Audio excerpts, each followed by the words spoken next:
வணக்கம்.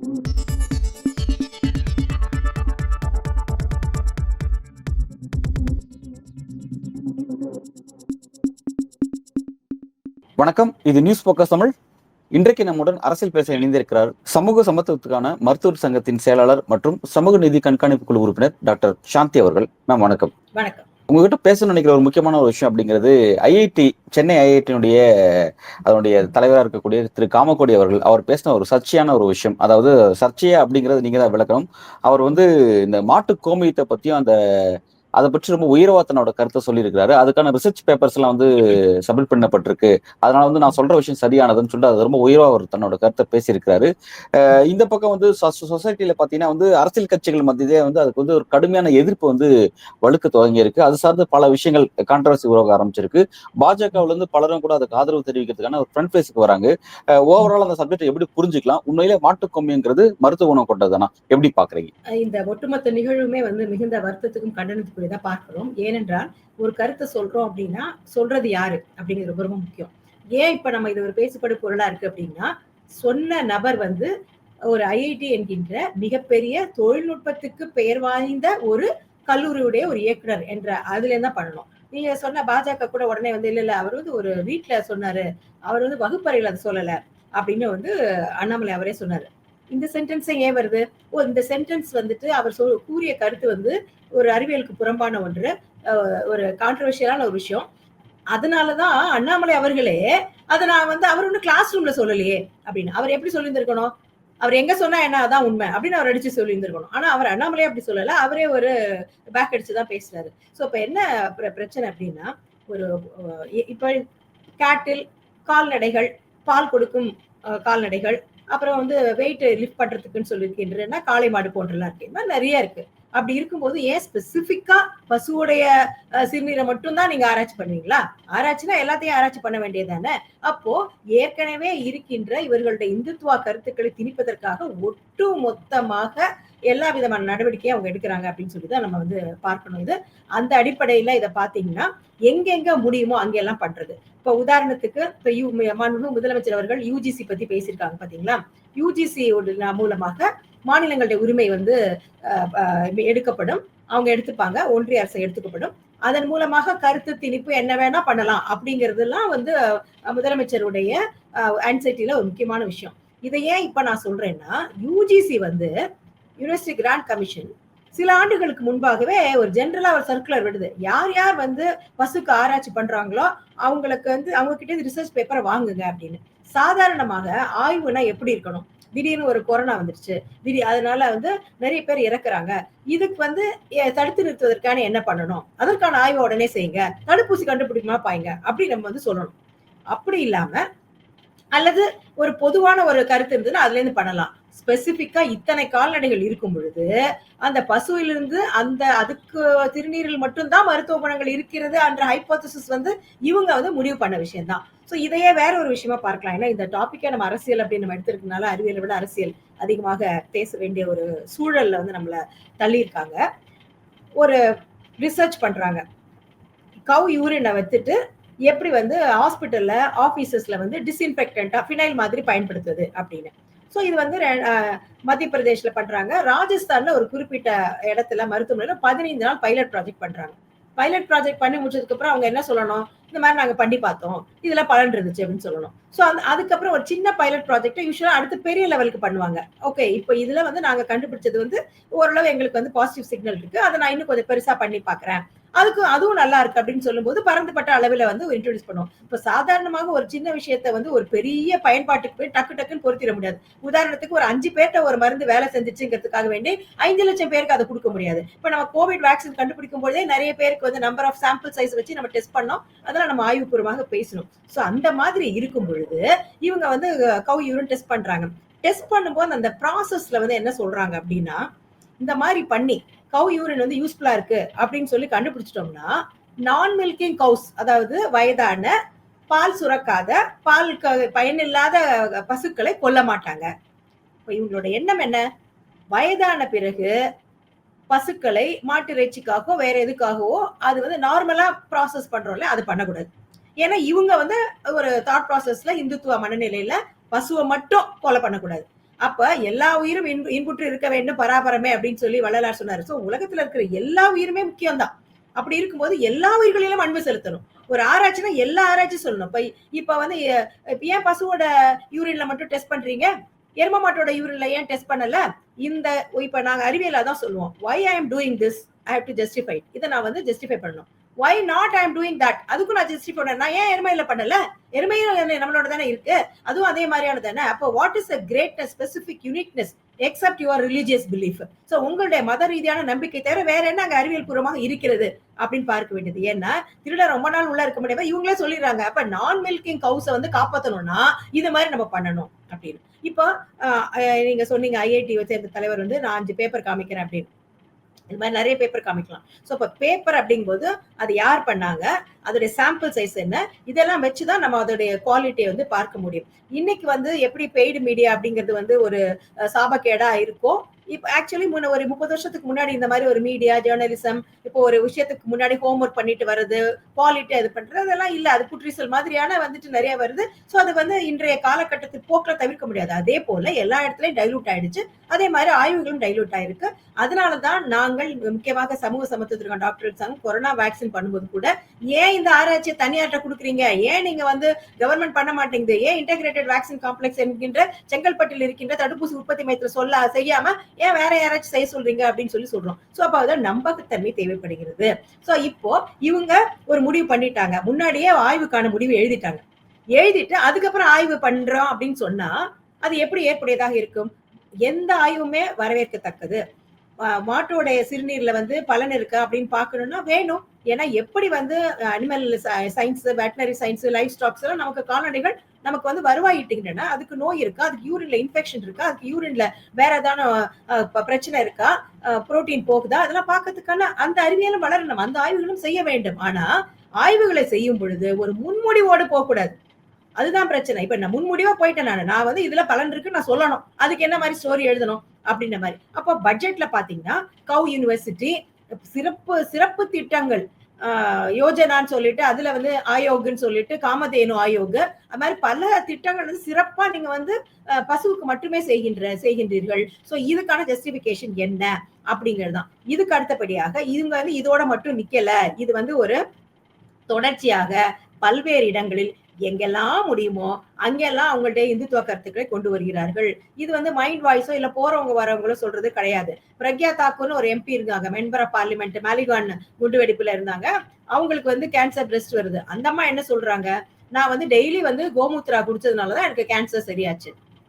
Member of parliament ஏன் சொல்றோம்னா அந்த பாராளுமன்றத்தில் தான் நம்மளை கட்டுப்படுத்துகிற சட்டங்கள் இயற்றப்படுகின்றன. அங்கே உட்காந்துட்டு அந்த அம்மா சொல்றாங்க நான் வந்து அப்படின்னு.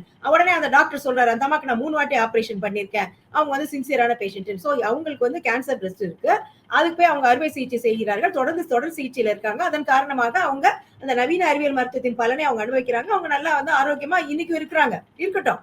ஆனா அதே மக்களுக்கு சொல்லாம வெறும் நான் வந்து கவ்யூரன் குடிச்சதுனால மட்டும்தான் நான் கேன்சர்ல இருந்து விடுபட்டேன் என்ற கருத்தை மக்கள் மத்தியிலே பரப்பும் பொழுது அவங்க என்ன சாதாரணமா இருக்கும் என்ன நினைப்பாங்க, அவங்களே சொல்றாங்க அப்படித்தானே அப்படின்னு நினைப்பாங்க. சோ அந்த வகையில் தான் நம்ம ஐஐடி சார் சொல்றதே நம்ம என்ன நினைக்கிறோம்னா, யார் சொல்றாங்க அப்படிங்கிறது முக்கியம், அவரே சொல்றாரு அப்படிங்கிறதா. சோ அப்புறம் அந்த ஆய்வுகள் அப்படின்லாம் சொல்லி பார்க்கும் பொழுது என்ன மாதிரி ஆய்வுகள் செய்யப்படுகிறது, யாரால் செய்யப்படுகிறது அப்படிங்கறதையும் நம்ம வந்து பார்க்க வேண்டி இருக்கின்றது. இதே மாதிரி வெட்டனரி சயின்ஸ்ல இருக்கிற டாக்டர்ஸ் அவங்க சொல்லியிருக்காங்களே, this is unfit for human consumption அப்படின்னு. சோ இது வந்து மெட்டபாலிக் வேஸ்ட், ஒரு உடம்புல போற அழுக்குகள் எல்லாம் வெளியில அனுப்புற ஒரு சிறுநீருங்கிறது ஒண்ணு. அதுல சில வேற ஏதாவது இருக்கலாமா, ஆன்டிபாக்டீரியல் இருக்கலாமா, மைல்டா இருக்க வாய்ப்பு இருக்கு. ஏனென்றால் ஒவ்வொரு உயிரினமும் அந்த உயிரினம் அது இருக்கக்கூடிய சூழல்ல அது பூச்சி பொட்டு பூரா எதுவா இருந்தாலும் அந்த உயிரினம் வாழ்வதற்கு என்னென்ன பிரச்சனையோ அதுக்கு அதை எதிர்த்து அதை வாழ்க்கை வாழ்வதற்கான தகவமைப்பை செய்து கொள்ளும். சோ அதுக்கான இதுவும் அதை பண்ணிக்கும். ஆனா பிரச்சனை என்ன அப்படின்னா ஒட்டுமொத்தமா நம்ம பேசுறதுதான். உதாரணத்துக்கு உங்களுக்கு ஞாபகம் இருக்கும், கோவிட் டைம்ல இன்றைய அமெரிக்க அதிபர், அன்றைக்கு அமெரிக்க அதிபர் இருந்தாரு ட்ரம்ப், என்ன சொன்னாரு, சொடுக்கு போட்டாரு, இந்தியால இருந்து எனக்கு வந்து குளோரோக்வின் வந்து வரணும், அப்படி வரலன்னா நான் உண்டுல நாக்கிடுவேன். உடனே நம்ம வந்து கப்பலா டன் அனுப்பிச்சோம். அது எப்படி அந்த மருந்து எங்க இருந்து கிடைக்குது? அந்த குளோரோக்வின் என்கின்ற மருந்து சாதாரணமா மலேரியாவுக்கு பயன்படுத்துவோம். அதுல ஒரு பர்டிகுலர் ப்ராப்பர்ட்டி, அந்த ப்ராப்பர்ட்டி அதுக்கு இருக்கு. அந்த ப்ராப்பர்ட்டி என்பது கொரோனாக்கும் வேலை செய்வதற்கான வாய்ப்புகள் இருக்கின்றன என்ற தத்துவார்த்த அடிப்படையில் தியரிட்டிக்கல் பாசிபிலிட்டி வச்சுதான் அவர் கேட்கிறாரு. ஆனா அது எங்க இருந்து தெரியுமா வருது? ஒரு மரத்தோட பட்டையில இருந்து வருது. ஒரு மரத்துக்கு பட்டை வரணும்னா எப்படி வரணும்? மரம் பெருசா வளரணும். அதுக்கப்புறம் தான் பட்டை வரும். அந்த பட்டையை உரிச்சு அதுல தான் அந்த மருந்து பண்ண முடியும். ஆனா நம்ம எப்படி அனுப்பிச்சோம்? அவர் கேட்டதுக்கு அப்புறம் மரத்த வளர்த்து, அது பெருசாகி பட்டை வந்து இது பண்ணோம். இல்ல. அந்த பட்டைய வந்துட்டு ஆராய்ச்சி பண்ணி, அதுல எந்த குறிப்பிட்ட பயோகெமிக்கல் மாலிக்யூல் அப்படிங்கிற அதை எடுத்து, அதுதான் வந்து பயனளிக்குதுன்னு பார்த்து, அதை செயற்கையாக ஆர்டிபிஷியலா நம்ம அப்படியே டன் கணக்குல நம்ம வந்து உற்பத்தி செய்றோம். அப்படி இல்லைன்னா நம்ம எப்படி அதை பயன்படுத்திட்டு இருக்க முடியும்? நம்ம இன்னும் அந்த பட்டையையே வச்சிட்டு இருந்தோம்னா, நம்ம திடீர்னு வந்து நம்ம நாட்டிலேயே வந்து 140 கோடி மக்கள் இருக்காங்க. நமக்கு கிடைக்குமா? நம்ம அடுத்த நாட்டுக்கு அப்புறமா குடுப்போம். நமக்கு கிடைக்குமா? ஆக அறிவியல்ல வந்து அனுபவத்தின் அடிப்படையில் நமக்கு வந்து பார்த்தீங்கன்னா, ம் அ ஆறுகள் ஓரமாக நம்மளுடைய மக்கள் வாழ்ந்திருப்பாங்க. பெண்கள் வந்துட்டு ஆறு ஓரமா இருக்கும்போது அந்த இலை, இந்த இலை இதுக்கு நல்லா பயன்படுது, அதுக்கு நல்லா பயன்படுதுன்னு கண்டுபிடிச்சிருப்பாங்க. ஸோ இப்ப அந்த அந்த காலத்துல அந்த இலைய அப்படியே கசக்கி அந்த புண்ணு மேல வைக்கிறது, அந்த இலைய அப்படியே கசக்கி சாப்பிட்டாங்க. ஏன்னா, அப்ப அதுதான் வளர்ச்சி இருந்தது. அதுவே மிகப்பெரிய விஷயம். அவங்க அவுட் ஆஃப் எக்ஸ்பீரியன்ஸ் அத பண்ணதே பெரிய விஷயம். இப்பொழுது அதுக்கு அடுத்த கட்டத்துல அந்த அந்த இலையுடைய எந்த பகுதி நமக்கு வந்து பலன் அளிக்கிறது என்று பார்த்து அந்த பகுதியை செயற்கையாகவே நம்ம வந்து உற்பத்தி செய்து பண்ணலாம். அந்த அடிப்படையில் இப்ப நீங்க பசுவோட யூரினா இருக்கட்டும், பஃபலோட யூரின், இந்தியால வந்து 50 விதமான கேட்டில் இருக்கு. எல்லாத்தையும் நீங்க வந்துட்டு பஃபலோ டைப்ஸ் இருக்கு. எல்லாத்தையும் நீங்க ஆராய்ச்சி பண்ணுங்க. யார் வேணாம்னு சொன்னா, ஏன் குறிப்பிட்டு பசுக்கு மட்டும் பண்றீங்க? ஆம்புலன்ஸ். உத்தரப்பிரதேஷ்ல பாத்துங்க, கவுக்கு மட்டும் ஆம்புலன்ஸ். ஆனா ஜெயலலிதா மேடம் பீரியட்ல இந்தியால வந்து தமிழ்நாட்டுல வந்து ஆம்புலன்ஸ் ஒண்ணு வந்தது. இந்த மாதிரி ரோட்ல வந்து ஆக்சிடென்ட் ஆகி அடிபடுகின்றவங்களுக்கு அந்த மேடம் வந்து அவங்களுக்கு கால்நடைக்கான ஆம்புலன்ஸ் தான் பேர் வச்சாங்க. பசுக்கான ஆம்புலன்ஸ் பேர் வைக்கல. அதுதான் தமிழ்நாடு. ஆனா அங்க என்ன பேர் வச்சிருக்காங்க? உத்தரப்பிரதேஷ் மத்தியத்துல நல்ல பெருசா கவு ஆம்புலன்ஸ். அப்ப கவுக்கு மட்டும் அடிபட்டாலோ இல்ல கவுக்கு உடம்பு சரியில்லைன்னா, பசுக்கு உடம்பு சரியில்லைன்னா நமக்கு உடனே வந்துட்டு இதயம் துடிக்கும். மத்த உயிரினங்கள் இது பண்ணா பரவாயில்லையா? இது என்ன மாதிரியான வந்துட்டு மனித இயல்பு அது? ஏற்புடையது அல்ல. அதே மாதிரி குளிர்காலம். அதுக்கு வந்து பசுவுக்கு ஸ்வெட்டர் போடுறாங்க. ஸ்வெட்டர் போடுறதுக்கான ஒரு ஸ்கீம். சோ அதுக்கு வந்துட்டு அது அரசாங்கமே செய்யுது. அதே மாதிரி தெருவுல வந்துட்டு மேய்ந்து கொண்டிருக்கின்ற அனாதையான ஆதரவற்ற பால் குடுக்கலன்னா ரோட்ல மேய விட்டுருவாங்க. நமக்கு தெரிஞ்ச விஷயம் தான். பால் குடுக்காத ஒரு பசுவை வந்து நீங்க கொல்லவும் கூடாதுன்னு சொன்னீங்கன்னா எவ்வளவு நாள் அதுக்கு வந்து ஃபீட் பண்ணிட்டு இருக்க முடியும்? சோ அப்ப வந்து ரோட்ல விட்டுருவாங்க. சோ அதை வந்து அடாப்ட் பண்ணி நீங்க வளர்த்தீங்கன்னா ஒரு மாசத்துக்கு நாங்க வந்து ₹900 கொடுப்போம் அப்படின்னு சொல்லி உத்தரப்பிரதேஷ்ல ஒரு திட்டம் போடுறாங்க. அதுல லட்சக்கணக்கான மாடுகளுக்குன்னு சொல்றாங்க. அதை வளர்க்குறவங்க வந்து எனக்கு வந்து ₹900 பத்தாது, எனக்கு ₹2000 வேணும்னு சொல்லி சொல்றாங்க. எதுக்கு இவ்வளவு கஷ்டம்? அப்ப எல்லாமே அப்ப மனித ஜீவகாருண்யம் என்பது ஏற்புடையது. அது ஏன் பசு கிட்ட மட்டும் வருதுங்கிறதா? அப்ப மத்த உயிரினெல்லாம் செத்து போனா பரவாயில்லையா? அதுதான் அது சரியில்லை. சோ இது மாதிரியான பல விஷயங்கள். இதே போல இவங்க எம்பி பேசுறது, அதுக்கப்புறம் வந்து மத்திய பிரதேச உத்தரகாண்டுடைய சீஃப் மினிஸ்டர் அவர் ஒண்ணு சொல்றாரு. நீங்க வந்து மாடு எல்லாம் எங்க இருக்கோ, பசுமாடு எஸ்பெஷலி அந்த இடத்துல வந்து கூட்டி கழுவிட்டு அங்கேயே படுத்திருந்தோம்னா நமக்கு கேன்சர் வராது. இப்படி ஒருத்தர் சொல்றாரு. சோ இப்ப யார் வேணா என்ன வேணா அவர் தான் சீஃப் மினிஸ்டரா இருக்காரு. இப்படி அதே மாதிரி மத்திய பிரதேஷ்ல ஆயுஷ் டிபார்ட்மெண்ட்ல இருக்கிறவர் வந்து என்ன சொல்றாரு? கவர்மெண்ட் ஹாஸ்பிட்டல்ல ஓபில அஸ்ட்ராலஜி டிபார்ட்மெண்ட் ஸ்டார்ட் பண்ணணும். ஒருத்தர் தலைவலின்னு வந்தாருன்னா அந்த டிபார்ட்மெண்ட்டுக்கு போயிட்டு பார்த்துட்டு இவருக்கு நாள் நட்சத்திரம், அந்த டேட் ஆஃப் பர்த் எல்லாம் பார்த்து என்ன இதெல்லாம் பார்த்து நல்லா இருக்கா, ஆஸ்பத்திரிக்கு உள்ள போகணுமா இல்ல ஏதாவது டெம்பிளுக்கு போகணுமான்னு சொல்றது. உடனே வந்து அந்த அமைச்சர் வந்து ஹெல்த் டிபார்ட்மெண்ட் அமைச்சர் வந்து இதெல்லாம் நாங்க சொல்லல, மீடியா தப்பா போடுறீங்கன்னு சொல்லி சொல்றாரு. சோ மிக முக்கியமான பத்திரிகையில வருது. ஒரு ஆயுஷ் டிபார்ட்மெண்ட்ல இருக்கிறவர் சொல்றாரு, இதெல்லாம் வந்து இமேஜின் பண்ணி பேப்பர்ல போட முடியாது. இப்ப நீங்க அப்படியே ஒரு ஃபேக்கா இட்டுக்கட்டி பண்ணீங்கன்னா கூட ஏதாவது ஒரு நடிகைக்கும் நடிகருக்கு நடுவில் கிசு கிசுன்னு போய் எழுதலாம். இதெல்லாமா வந்து இமேஜின் பண்ண முடியும்? சோ அதே மாதிரி மெடிக்கல் ஆஸ்ட்ராலஜின்னு ஒரு டிபார்ட்மெண்ட் டெவலப் பண்ணி அது மினிஸ்ட்ரி ஆஃப் ஆயுஷ்ல மிகப்பெரிய ஆராய்ச்சிக்கு போயிட்டே இருக்கு. அதே மாதிரி எய்ம்ஸ்ல வந்துட்டு இந்தியாலேயே மிகப்பெரிய இன்ஸ்டிடியூட் எய்ம்ஸ் தான். அதுல வந்து ஸ்பிரிச்சுவல் மெடிசன், ஆன்மீக மருத்துவம் அப்படின்னு. சோ இந்த பக்கம் ஆன்மீக மருத்துவம், இந்த பக்கம் ஜோதிட மருத்துவம். சோ ஏகப்பட்ட குழப்பு பண்ணி மருத்துவத்தை வந்து மிகப்பெரிய நவீன அறிவியல் மருத்துவத்தை பிற்போக்கான இடத்துக்கு மூட நம்பிக்கைகள் வளர்த்து விடுறாங்க. இது வந்து மக்களுக்கு எதிரானது, பொது சுகாதாரத்துறைக்கு எதிரானது, ஒட்டுமொத்தமாக இந்தியாவுடைய வளர்ச்சிக்கே இந்த அறிவியலுக்கு எதிரான போக்கு வந்துட்டு ஒரு தீங்கு விளைவிக்கக்கூடியதாக தான் பார்க்கின்றோம். இப்ப நம்மளுடைய வரிப்பணத்துல தான் Indian council of medical research அப்படின்னு ஒரு நிறுவனம் இருக்கு. அந்த நிறுவனம் தான் மெடிக்கல் ரிசர்ச்க்குலாம் இருக்கு. ஆனா அவங்க என்ன பண்றாங்க? ஒரு மகாமிருத்யுஞ்சா அப்படின்னு ஒரு மந்திரம். அந்த மந்திரத்தை பிரெயின் இன்ஜுரி ஆகி, ஆக்சிடென்ட்ல பிரெயின் இன்ஜுரி ஆகி மூளையில அடிபட்டு கோமால இருக்கிற ஒரு பேஷண்ட் பக்கத்துல உட்காந்து ஒரு 1.2 lakhs டைம் அதை சாண்ட் பண்ணோம்னா அவர் எந்திரிச்சு உட்காந்துருவார். இதுக்கு ஒரு ஆராய்ச்சி. சோ இதுக்கு வந்து ஐசிஎம்ஆர் வந்து ஃபண்ட் பண்ணுது. அப்போ நீங்க எங்க போறீங்க? நீங்க வந்து ஒரு கருத்த சொல்றீங்க. அவர் வீட்ல தானே சொல்றாரு அப்படிங்கிற நிலையை தாண்டி அவங்கலாம் முடிவெடுக்கிற இடத்துல இருக்காங்க. அப்ப முடிவெடுக்கிற இடத்துல இருந்துட்டு அவங்க வந்து நம்மள்ட்ட ஃபண்ட் அப்படிதான் பண்றாங்க. அதே மாரி டிபார்ட்மெண்ட் ஆஃப் சயன்ஸ் அவங்க என்ன பண்றாங்க? காயத்ரி மந்திரம். காயத்ரி மந்திரத்தை ஓதினா வந்துட்டு அத உச்சரித்தால் கொரோனா போயிடும் அப்படின்னு சொல்லிட்டு கொரோனா டைம்ல அத வேற வந்து ஆராய்ச்சி. சோ நம்மளுடைய வரி பணங்கள் இப்படிதான் வந்து செலவு பண்ணிட்டு இருக்காங்க. சோ அறிவியலுக்கு எதிராக அ அவங்களுடைய மத ரீதியான கருத்துக்களை அறிவியல் தனம் குடுக்கறதுக்கு, அறிவியல் முலாம் பூசுவதற்காக எல்லா விதமான இன்ஸ்டிடியூஷன்ஸையும் அவங்க பயன்படுத்துறாங்க என்பது மிகுந்த வேதனையான கருத்து. அந்த அந்த வகையில தான் ஆளுநருக்கும் நமக்கு இருக்கிற பிரச்சனை. வைஸ் சான்சலர் யார போடுறதுங்கிற பிரச்சனை. அவங்க தான் அந்த வைஸ் சான்சலர் சர்ச் கமிட்டில வைப்பேங்கிற பிரச்சனை. யுஜிசில வந்துட்டு நாங்க சொல்றது நீங்க கேட்கணும். நேஷனல் எஜுகேஷன் பாலிசியை நீங்க ஒத்துக்கலன்னா, நாங்க அந்த டிகிரியை அக்செப்ட் பண்ண மாட்டோம். ஏன்னா அவங்க சொல்ற சிலபஸ் உள்ள வரணும். அவங்க சொல்ற கருத்துக்கள் உள்ள வரணும். இப்ப நம்ம வந்து பகுத்தறிவோடு சிந்தித்து இதெல்லாம் வேலைக்கு ஆகாது அப்படின்னு சொன்னோம்னா அது எப்படி திணிக்கிறது? ஆக ஒட்டுமொத்தமாக எல்லாத்தையும் வந்து எடுத்துட்டு போறாங்க. அதே மாதிரி ஒரு ஜட்ஜி சொல்றாரு. இந்தியால வந்துட்டு நேஷனல் பேர்ட் வந்து பீகாக் வந்து உடல் உறவை கொள்ளாது. அது வந்து பெண் பீகாக் வந்துட்டு மயிலானது. ஆண் பீகாக்கோடைய வந்து அந்த டியர்ஸ் என்கிற கண்ணீரை குடிச்சு ஸ்வெட் எல்லாம் குடிச்சு அப்புறம் வந்து இனப்பெருக்கம் பண்ணணும். சோ யார் இவங்கெல்லாம் என்னன்னா தேர் ஆன் டெசிஷன் மேக்கிங். சோ அந்த இடத்துல அவங்க முக்கியமான கருத்துக்களை சொல்ல வேண்டிய இடத்துல இருக்கிறவங்க அறிவியலுக்கு புறம்பா பேசும் பொழுது அவங்களுடைய கருத்துக்களை மக்கள் மத்தியிலே திணிக்கும் பொழுது மிகுந்த அச்சத்தோட நம்ம வந்து பார்க்க வேண்டியதா இருக்கின்றது. அடுத்து மிக முக்கியமான கருத்து, நீங்க வந்து ஒரு சில விஷயங்களை கேள்விப்பட்டிருப்பீங்க. ஒன் நேஷன் ஒன் ரிலிஜன் கேள்விப்பட்டீங்களா? One nation one language, one nation one election, one nation one ration, one nation one system of education. So இப்போ வந்து இந்திய அரசாங்கம் சில ஆண்டுகளாக முடிவெடுத்து பாராளுமன்றத்தில் சட்டமாக இயற்றிய பலருக்கும் தெரியாத ஒரு விஷயம் என்ன அப்படின்னா one nation one health system. அது இன் 2030. ஸோ 2030 இந்தியா முழுமைக்கும் ஒரே மாதிரியான மருத்துவ சிகிச்சை முறை வழங்க வேண்டும். அதுதான் வந்து அந்த சிஸ்டம். இதெல்லாம் மைண்ட் வாய்ஸ்லாம் கிடையாது. இது எல்லாமே பேப்பர்ல வந்து எல்லாம் வேகமா போயிட்டு இருக்கு. இந்த மாதிரியான இப்ப நம்ம பேசுற டாபிக்லாம் அதோட கூறுகள் தான். ஒரு பிளான் போட்டுட்டாங்க. சோ அப்ப இந்தியால ஆயுர்வேதா பேஸ்ட் அதுதான் வந்துட்டு இந்துத்தாவோட சம்பந்தப்பட்டது. அதனால அந்த முறையை கொண்டு வரணும். அப்ப இந்த நவீன அறிவியல் மருத்துவத்தை வந்துட்டு டிஸ்டர்ப் பண்ணணும். அப்ப எல்லாத்தையும் சேர்க்கி ஒன்னாக்கி இன்டகிரேட்டட் மெடிசின் அப்படின்னு கொண்டு வந்து அந்த இன்டகிரேட்டட் மெடிசின் என்பது கூட்டு மருத்துவம் என்பதுதான் இந்தியாவுக்கான மருத்துவமாக இருக்க வேண்டும்.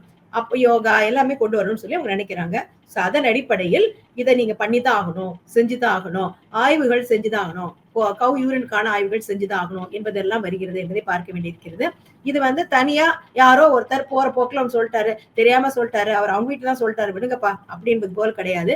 இது வந்து சிஸ்டமேட்டிக்கா நடக்குது, தொடர்ந்து நடக்குது, பல ஆண்டுகளாக நடக்கின்றது, பல இடங்களில் நடக்கின்றது, பலரால் நடத்தப்படுகின்றது. அதோடைய ஒரு கூறாதான் இதை பார்க்கணும். இப்ப அரசியல் கட்சி தரத்துல வந்து பாத்தீங்கன்னா வந்து ஒரு இடதுசாரி கட்சிகள் வந்து இதுக்காக கண்டனம் தெரிவிக்கிற ஒரு போக்கு நம்ம பாக்குறோம். அதே மாதிரி வந்து அது கவுண்டர் பாலிடிக்ஸா, அதாவது காமக்கோடி பேசுறதுக்கு ஆதரவா பாஜக இருந்து பேசுறது ஓகே பாக்குறோம். ஆனா இப்ப என்னன்னா தமிழிசை சவுந்தரராஜன் அவங்க வந்து வெறும் பொலிட்டிஷியனா மட்டும் இல்லாம ஒரு ஒர்க்கிங் ப்ரொஃபஷனா வந்து இப்ப டாக்டரா இருந்திருக்காங்க அப்படின்றதுனால அவங்களோட கருத்து வந்து ரொம்ப கவனிக்கத்தக்க கருத்தை நம்ம பார்க்க வேண்டியதா இருக்கு. ஏன்னா அவங்க வந்து ஒரு 80 வகையான நோய்க்கு வந்து அது தீர்வு கொடுக்கும் அப்படின்னு சொல்லி அவங்க வந்து அதுக்கு ரொம்ப ஆதாரமா சில மெடிக்கல் டேர்ம்ஸோட வந்து அதை பத்தி பேசுறாங்க அப்படின்னும் போது அப்பதான் வந்து மக்கள் ஒரு குழப்பம் பண்ணக்கூடிய ஒரு இடத்துக்கு தள்ளப்படுறாங்க. அதை பத்தி நீங்க எப்படி பாக்குறீங்க?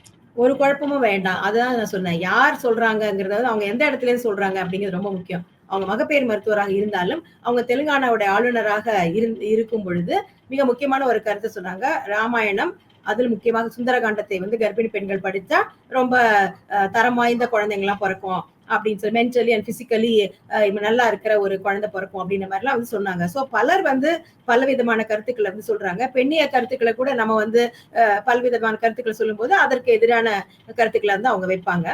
ஸோ அப்ப விக்டிம் பிளேமிங் அப்படிங்கிற ஏன் பெண் அந்த நேரத்துக்கு போனாங்க, ஏன் அந்த மாதிரி ட்ரெஸ் பண்ணிட்டு இருக்காங்க, பல்வேறு காலகட்டங்களில் பல்வேறு பிரச்சனைகளில் அவர்களுடைய கருத்துக்கள் அந்த இந்துத்துவ மனநிலையோடு பெண்களுக்கு எதிரான கருத்துக்களா தான் பார்க்கின்றோம். இப்ப வந்து அவங்க ஆளுநரா இல்ல. இப்ப கூட மணிப்பூர் பத்தியோ வேற எதை பத்தியோ அவங்க எந்த விதமான இன்னைக்கு வரைக்குமே வந்து பாஜக எதுவுமே சொல்லல. சோ அவங்க வந்து இஷ்யூ பேஸ்டா இல்லாம அது அவங்க கட்சிக்கு எது தேவையோ அந்த அடிப்படையில் தான் பண்ணுவாங்க. இப்பயுமே நாங்க வந்து அதுல எதுவுமே இல்லை, இதுல எதுவுமே இல்லைன்னு நாங்க சொல்லவே இல்லை. முன்முடிவோடு போகாதீங்க. ஏன் வந்து பசுக்கு மட்டும் ஆராய்ச்சி பண்றீங்க? இப்போ எருமைக்கும் பண்ணுங்க, இந்தியாவில் இருக்கின்ற எல்லா கால்நடைக்கும் பண்ணுங்க. அப்ப ஏன் கவுக்கு மட்டும் ஆம்புலன்ஸ் வைக்கிறீங்க? எல்லா எல்லா கால்நடைகளுக்கும் ஆம்புலன்ஸ் வைங்க. இதுல என்ன தப்பு? இதானே சரியான ஒரு நடைமுறை. கால்நடைகள் எல்லாமே வந்துட்டு காப்பாற்றப்பட வேண்டிய ஒன்று தானே. எங்க வீட்டுல பசுமாடும் பால் கொடுக்குது, எரும மாடும் பால் கொடுக்குது. பசுமாட்டுக்கு மட்டும் செல்லம் கொஞ்சம், எரும மாட்டேன் நம்ம குழந்தைங்களே ஒத்துக்காது. ஏன்னா அவனுக்கு மட்டும் சப்போர்ட் பண்ண, எனக்கு சப்போர்ட் பண்ண, நானும் உனக்கு குழந்தை தானே நம்ம. சோ அந்த மாதிரியான ஒரு எல்லாவற்றுக்கும் பார்க்க அந்த அந்த மனநிலை ஏன் வருகிறது? கவ் அப்படிங்கிற வேர்டு ஏன் வருது? கால்நடைங்கிற வேர்டு தானே வரணும். சோ அந்த அந்த மாதிரியான ஒரு ஆட்டிடியூடோட இவங்க அணுகும் பொழுது இவங்க பண்றது எல்லாத்துலயுமே சந்தேகம் ஏற்படுகின்றது. அது மட்டும் அல்லாமல் இதுல வந்து பல்வேறு இன்ஃபெக்ஷன்ஸ் இருப்பதற்கான வாய்ப்புகள் இருக்கிறது. ஏன் வெட்டினரி டிபார்ட்மெண்ட்ல வந்துட்டு அங்கங்க சில ஆன்டிபயோட்டிக் மெட்டீரியல்ஸ் இருந்தாலும் ரொம்ப இது வந்து எல்லா கிருமிக்கும் அப்படிலாம் கிடையாது. ஒரு மைல்டா ஒரு பர்டிகுலர் ஏதோ ஒரு சின்னதா ஒரு ஆன்டிபயோட்டிக் ப்ராப்பர்ட்டி அதுல இருக்கிறது. ஆனாலும் அதை உடனே எக்ஸ்ட்ராபுலேட் பண்ணி எல்லா பாக்டீரியாவுக்கும் அது யூஸ் ஆகும்னு சொல்ல முடியாது. முக்கியமா வந்து இப்ப நமக்கே தொண்டை வலின்னா ஒரு விதமான கிருமி இருக்கும்னு நினைச்சு ஒரு விதமான ஆன்டிபயோட்டிக் கொடுப்போம். அதே சிறுநீர் தாரையில இன்ஃபெக்ஷனா வேறு விதமான கிருமிகள் இருப்பதற்கான இந்த ஃபேமிலி கிருமிகள் இருப்பதற்கான வாய்ப்பு இருக்குன்னு அதுக்கு செட் ஆகிற மாதிரி ஆன்டிபயோட்டிக்ஸ் கொடுப்போம். ஸோ அப்படி இருக்கும் பொழுது இந்த கவுட யூரின்லையும் இல்ல எந்த உயிரினம் எந்த கால்நடையோட யூரின்லையும் மைல்டா கொஞ்சமா ஏதாவது ஒரு ஆன்டிபயோட்டிக் இருப்பது அந்த ப்ராப்பர்ட்டி இருப்பதற்கான வாய்ப்பு இருக்கு. அது வந்து அதுக்கு தேவையா இருக்கும். ஆனா அதை வச்சுட்டு சர்வரோக சஞ்சீவி மாதிரி இப்ப நமக்கே வந்துட்டு ஏகப்பட்ட பாக்டீரியா இருக்கு, ஏகப்பட்ட வைரஸ் இருக்கு, ஏகப்பட்ட பூஞ்சை காளான் இருக்கு. எல்லாத்துக்கும் அதுக்கு ஆன்டிபாக்டீரியல் இருக்கு, ஆன்டிவைரல் இருக்கு, லிவருக்கு யூஸ் ஆகும், கேன்சருக்கு யூஸ் ஆகும் அப்படின்னு சொல்லி அவங்க எல்லாத்துக்கும் யூஸ் ஆகும் சொல்லி ஏகப்பட்டது சொல்லியிருக்காங்க. இந்த மாதிரி சொல்றதுதான் வந்துட்டு தவறு. அதுல என்ன இருக்குன்னு நாங்க ஆய்வு செய்கிறோம் அப்படின்னு சொன்னா பரவாயில்ல. இதெல்லாம் ஏற்கனவே இருக்கு, அது இருக்கான்னு ஆய்வு பண்றோம் அப்படின்னா அதுக்கு முன்னாடியே நீங்க எல்லாம் இருக்குன்னு சொல்றீங்களே, அது எப்படி சரியாக இருக்க முடியும்? அதே போல இதுல வந்து டியூபர்குலோசிஸ், நம்ம இதனால என்ன வரலாம்னு சொல்லிட்டு வெட்டினரி சயின்ஸ்ல இருக்கவங்க நிறைய சொல்லியிருக்காங்க. ஸோ டியூபர்குலோசிஸ், ஜியார்டியாசிஸ், லெப்டோஸ்பைரோசிஸ் போன்ற மோசமான பல்வேறு நோய்கள் வரலாம். இதுல இன்னொரு உங்களுக்கு ஞாபகம் இருக்குன்னு நினைக்கிறேன், கொரோனா காலத்துல மியூகார்மைகோசிஸ், கருப்பு பூஞ்சை காளான்னு சொல்லிட்டு நிறைய பேருக்கு கருப்பு கலர்ல வந்து கண்ணு எல்லாம் பாதிக்கப்பட்டு உயிருக்கே ஆபத்தான நிலைமைக்கு வந்து போனாங்க. அந்த இன்ஜெக்ஷன் ரொம்ப காஸ்ட்லின்னு சொல்லிட்டு. ஸோ கொரோனா வந்து உலகம் ஃபுல்லா வந்தது. ஆனா இந்த கருப்பு பூஞ்சை என்கின்ற மியூகார்மைகோசிஸ் உடைய பாதிப்பு உயிரையே எடுக்கின்ற வகையில் இருக்கின்ற மோசமான அந்த பூஞ்சை காளான் பாதிப்பு இந்தியாவில தான் அதிகமா இருந்தது. சோ அதுக்கே வந்து ஒரு நமக்கான ஆராய்ச்சி பண்ணிட்டு இருக்காங்க. இந்த கவுடங் யூஸ் பண்ணி அதனால வந்து இந்த மாதிரியான பூஞ்சை காளான் எல்லாம் வந்திருக்கிறதுக்கான வாய்ப்பு இருக்கோ, ஏன் இந்தியாவில மட்டும் அது இருக்குன்னு சொல்லி வெளிநாட்டினர்கள் நம்மளை பத்தி ஆராய்ச்சி பண்ணிட்டு இருக்காங்க. தொடர்ந்து இந்தியாவில் அரசியல் ரீதியாக வெளிநாட்டில் இருக்கின்ற மருத்துவ பத்திரிகைகளை வருது. கொரோனா டைம்ல ஆக்சிஜன் இல்லாம கியூ வரிசையில மக்கள் நிக்கிறாங்க, பெட் இல்லாம அட்மிஷனுக்கு கியூ வரிசையில் நிக்கிறாங்க. ஆனா இந்தியாவில் ஆளுகின்ற பாஜக எம்எல்ஏஸ் எம்பிஸ் எல்லாம் வந்து நீ கோவிட இது கோமியத்தை வந்து டைலூட் பண்ணி குடி, கையத்தட்டு, விளக்கேத்து, அந்த மாதிரி அன்சைன்டிபிக்கா நிறைய சொல்றாங்க. அந்த மாட்டு சாணத்தை வந்து உடம்பு முழுசா தடவிக்கிட்டு எம்பிஸே உட்கார்ந்து இருந்தாங்க. அதை விட வருத்தமான விஷயம், பாஜகவை சார்ந்த இந்துத்துவ கருத்தியலை உள்ள ஏற்றுக்கொண்ட குழந்தைகள் மருத்துவர்கள் கூட உடம்பு ஃபுல்லா வந்து அந்த சாணத்தை தடவிட்டு உட்கார்ந்து இருந்தாங்க. எல்லாத்துக்கும் ஏத்தாப்புல அந்த மாட்டு சாணத்தை சாப்பிட்டு காண்பித்தெல்லாம் வந்து பண்ணாங்க. சோ அதனாலதான் வந்து அது தமிழிசை சவுந்தரராஜனா அது யார் என்பதை விட அவங்க எந்த மாதிரியான கருத்தியலை தத்துவத்தை உள்ள எடுத்துக்கொண்டிருக்கிறார்கள் அப்படின்னு பார்க்க வேண்டியிருக்கின்றது. அதை வைத்துதான் நம்ம இதை ஒட்டுமொத்தமாக பார்க்க வேண்டும். நாம் அறிவியலுக்கு எதிரானவர்கள் அல்ல, ஆராய்ச்சிக்கு எதிரானவர்கள் அல்ல. ஆராய்ச்சிகள் ஒரு அன்பயஸ்டா செய்யப்பட வேண்டும். குறிப்பாக ஒரு குறிப்பிட்ட அந்த பசுவுக்கு மட்டும் என்று ஆராய்ச்சிகள் செய்யாமல் கால்நடை அப்படிதான் பண்ணுவோம். கால்நடை இந்த ஸ்பீஷிஸ் அப்படிதான் பண்ணுவோம். யூஸ்வலா அப்படித்தானே பண்ணுவோம். இப்ப நம்ம மனிதர்களுக்கான ஆராய்ச்சி பண்ணும் பொழுது ஒரு டவுட் ஒண்ணு, பஞ்சகவ்யம் சொல்லிட்டு அவர் சொல்லுவார். அதாவது நெய், பால், தயிர், சாணி, மாட்டோட கோமியம் எல்லாம் சேர்த்து சாப்பிடுறது அப்படிங்கிறது அது என்ன ஹேபிட்? அது என்ன? அதை பத்தி இது வந்து ஆயுர்வேதால வந்து பயன்படுத்துறாங்க. அது மட்டும் அல்லாமல் மற்ற ப்ராடக்ட்ஸ்லயும் பியூட்டி ப்ராடக்ட்ஸ்ல சோப்பு, ஷாம்பு, அந்த மாதிரி பல இடங்கள்ல வந்து இந்த இதெல்லாம் பயன்படுத்துறாங்க. சோ இது வந்து ஆரம்ப காலகட்டத்துல பல ஆயிரம் ஆண்டுகளுக்கு முன்பாக மருத்துவம் என்பது மிகவும் பின்தங்கிய நிலையில இருந்தது. மத குருமார்கள், அது இந்தியாவில் மட்டுமல்ல, கிறிஸ்தவ மத குருமார்கள் என்ன சொல்லி பண்ணியிருந்தாங்கன்னா, உனக்கு உடம்பு சரியில்லையா, அது நீ செஞ்ச பாவம், அப்படின்னு சொல்லிட்டாங்க. இப்ப தொழுநோயா அது ரொம்ப ஃபேமஸ். இப்ப போன ஜென்மத்துல பண்ண பாவத்தினால ஒரு தொழுநோய் வந்துச்சு, உனக்கு சிஃபிலிஸ் என்ற வந்துட்டு பால்வினை நோயா அப்படின்னு சொல்லுவாங்க. ஸோ அந்த காலகட்டத்திலிருந்து ஒரு மிகப்பெரிய முன்னேற்றம் அடைந்த ஒரு காலகட்டத்துக்கு நம்ம அடுத்து வந்தோம். அது என்ன காலகட்டம் என்றால், நோய்கள் உருவாவதற்கு கிருமிகள் காரணம், இல்ல ஏதோ ஒரு காரணம். இப்ப டைபாய்டு வந்ததுன்னா அந்த டைபாய்டு கிருமி காரணம், காசநோய் வந்து அதுக்கான கிருமி காரணம் அப்படின்னு கண்டுபிடிக்கிறாங்க. நோய்க்கான காரணம் நான் முன் ஜென்மத்தில் செய்த பாவம் அல்ல. அதுக்குன்னு ஒரு காரணம் வந்து கிருமியோ அல்லது வேறு பல காரணிகளோ இருக்கு.